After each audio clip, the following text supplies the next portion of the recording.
here's a guy that I'm about to talk about next that didn't do moves like that, but we just said his career ended because of a back issue. Ricky Steamboat. He has to come out to the ring, Arn, and announce that he can't defend his U.S. championship anymore.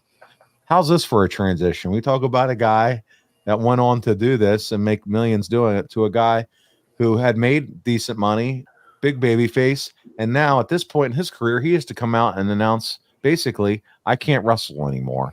Here's my United States Championship. Nick Bockwinkel then awards the U.S. title to Steve Austin. Bockwinkel told Austin he had to defend the title that night. His surprise opponent, Hacksaw, Jim Duggan. He was signed to the company back in July, but makes his surprise pay-per-view debut. Duggan defeats Steve Austin for the U.S. title in less than 40 seconds. Okay. Oh, man. Okay. Yes. The guy who would go on to be Stone Cold. A couple things about this. First, Duggan is a longtime veteran who worked for Bill Watts and the WWF before coming to WCW. So he definitely has a great track record. I remember watching him in Mid-South. He's certainly a Hogan guy. So he followed suit when Hogan left the WWF in 93. And I'm not sure we've really discussed Duggan on the show, but when did you first meet Jim Duggan? When I was on working for Watts. Okay. When I very first started, 82. He was a big, rugged guy, double tough. What did you think about his transition from that double tough, rugged guy, the brawler in the Watts territory, to then his character during his run with Vince McMahon? Was it just no big surprise? That's what Vince does with guys type reaction. Well, if you go back and watch his matches from when he was a heel and for Bill Watts and a babyface for WWF, he did all the same moves. Yeah. Nothing changed. He just did it to the bad guys. He carried himself. Yeah. Yeah. You're right. Did it surprise you when Duggan signed with WCW after Hogan joined the company, or not really? Like, you saw more of an influx of guys starting to come in. Yeah. It started to be one of those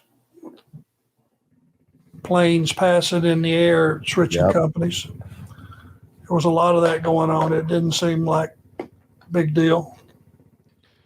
What I guess I don't understand here. Austin working matches with Sting on the European tour, and then they book him to lose in 40 seconds to Jim Duggan. It's a head scratcher for me. Were there any? We don't have the information on if there were any returns after that. He'd been the U.S. champion at this point on for 10 months, having won the title at the 1993 Starrcade event. And, fans have asked the question, what would have been the harm in actually giving him a match here?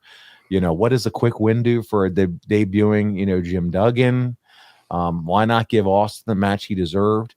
These are some of the questions that fans have asked, over the years about this quick transition of, hey, let's bring Duggan in and just have Steve job out to him in 40 seconds. Just doesn't make sense. That, in hindsight, which we always Monday morning quarterback, sure, we like to think we're brilliant. What about a 20-minute match with Dustin Rhodes there? I mean, come on, that's a home run. That would have been a big time match. Yeah, and you wouldn't even have had to switch the title. Now I know Dustin's going to end up being in this War Games match, but still, you can start to figure out some booking scenarios to make all this work, right? He could have won by DQ. Yeah. Austin kept the title.